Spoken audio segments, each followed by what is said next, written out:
আমাদের নেতৃবৃন্দ কথা বলেছে, আমি কয়েকটা বিষয়ের উপরে আলোকপাত করে আমার কথা শেষ করব। এখন নতুন ফ্যাসিস্ট হওয়ার জন্য যে মানুষগুলো এই কুষ্টিয়াতে বিশেষ করে মাথা চাড়া দিয়ে উঠতেছে, আমরা এই যে এই বাড়িগুলোর দিকে একটু তাকাতে বলবো। এই সেই বাড়িগুলো যেখান থেকে পানির বোতল, শরবতের বোতল আমাদের জন্য এই মানুষগুলো ফেলে দিয়েছিল।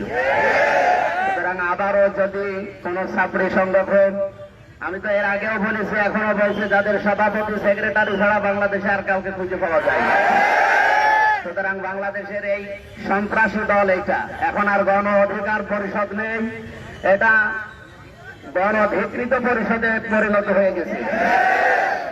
আমি আপনাদের ভোটে নির্বাচিত রানী একজন জনপ্রতিনিধি, আমার সামনে পুলিশের গাড়ি, পেছনে পুলিশের গাড়ি, এরপরও যদি তারা আমার গাড়িতে হামলা করার, আমাকে মেরে ফেলার উদ্দেশ্যে হামলা করার সাহস পায়, আমি বলবো এদেরকে সন্ত্রাসী বলতে আর কোনো বাধা নেই।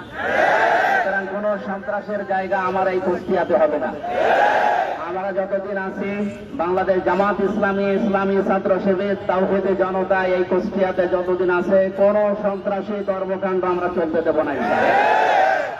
প্রশাসনকে আমরা আহ্বান জানাই, কোন দলের লেজুর ভিত্তি করা যাবে না, সে যাই হোক। আপনারা সরকারি লোক, সরকারের দায়িত্ব পালন করবেন। এই কুষ্টিয়ার ডিসি, এসপি, ওসি, টিওনো যারা সরকারি ভাবে দায়িত্বে আছেন, জনগণের জন্য যদি কাজ করেন এই কুষ্টিয়াতে থাকবেন, জনগণের জন্য কাজ না করলে আপনাদেরকে আমরা বিদায় দিতে বাধ্য হব।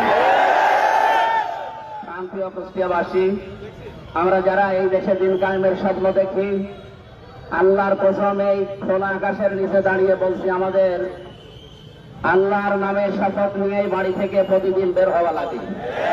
সুতরাং আমরা যেহেতু বের হয়েছি, সন্ত্রাসী সামনে সেই হোক, বিশেষ করে গণ অধিকার পরিষদের নাম নিয়ে এখানে আব্দুল খালেক, তৌকির এবং নাম না জানা আরো কিছু মানুষের ভিডিও ফুটেজ সেগুলো আছে, আমরা অলরেডি তাদের নামে মামলা দিয়েছি। 24 ঘন্টা সময় দিলাম, যদি গ্রেপ্তার করে আইনের আওতায় আনা না হয়, আমরা ডিসি অফিস ঘেরাও করব।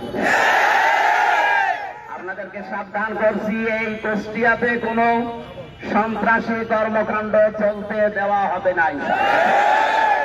এখান থেকে আজকে কয়েকটা বিষয় জানিয়ে দেই। আমার আসনের ভেতরে বাংলাদেশের এটা একটা আলাদা আসন, আমি তো বলেছি এখানকার সরকারি আমি। সুতরাং এই জায়গায় কোন চাঁদাবাজি আমার আসনে চলবে না। ইনশাআল্লাহ কেউ কাউকে চাঁদা দেবেন না, কেউ কারো কাছে চাঁদা নেবেন না। যদি কেউ চাইতে আসে বলবেন এমপি সাহেবের কাছে দেওয়া আছে, ওখান থেকে ভাগ নিয়ে আসেন। আর বাবার বুকের কলিজা এত বড় হয়েছে, আমি দেখব সব। 2 নম্বরের বিষয় বলছি, যারা আমাদের সদর থানার এবং ইবি থানার যারা দায়িত্বে আছেন, এসএলআর, এসপি, ডিসি যারা আছেন, জনগণের জন্য এখন থেকে আমরা যা বলবো আপনাদের জনগণের জন্য হলে এইটাই করা লাগবে। এর বিপরীত যদি কোনো কিছু আমি দেখি বা আমরা দেখি, আপনাদেরকে কিন্তু এই জেলা আমরা আর থাকতে দেবো না। এই জেলা আমাদের জেলা, আমাদের প্রান্তীয় জেলা। এই জেলাকে আমরা যেভাবে সুন্দর এবং স্বচ্ছভাবে গড়তে চাই, আপনাদের সাহায্য নিয়ে আমরা আশা করব আপনারা সাহায্য করবেন। আমার প্রান্তীয় কুষ্টিয়াবাসী যারা এসেছেন, নিজেদের কাজকর্ম বাদ দিয়ে আজকের এই বিষয়ের উপরে, এই যে অন্যায়ের প্রতিবাদ সভায় যারা আজকে উপস্থিত হয়েছেন, সবাইকে অন্তঃস্থল থেকে ধন্যবাদ জানিয়ে আমি আর একটা কথা বলতে চাই শেষে। বাংলাদেশে এই 55 বছরে যে গেমটা জামাত শিবিরের উপরে খেলা হয়েছিল, রাজাকার, আলবদর, জঙ্গি, বিভিন্ন ট্যাগ দিয়ে, এগুলো ভারতের একটা নাটক।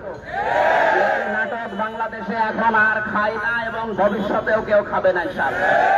সুতরাং আমরা সন্ত্রাসীদেরকে জানিয়ে দিতে চাই, এই দেশে জামাত ইসলামী এবং ছাত্র শিবিরের উপরে এই ট্যাগ যদি কেউ দিতে চান, আমি স্পষ্ট ভাবে আপনাদেরকে বলছি, যেহেতু এটা ভারতের তৈরি করা নাটক। আল্লামা দেলাওয়ার হোসেন সাইদি সংসদে বলেছিলেন, আমাকে যারা রাজাকার বলে এরা পিতৃ পরিচয়হীন অবৈধ সন্তান। এখন থেকে আর কোনদিন কেউ যদি জামাত ইসলামের শিবিরের উপরে এরকম উল্টা পাল্টা ট্যাগ দেয়, আমি ঘোষণা দিলাম ওইগুলো ওইরকম।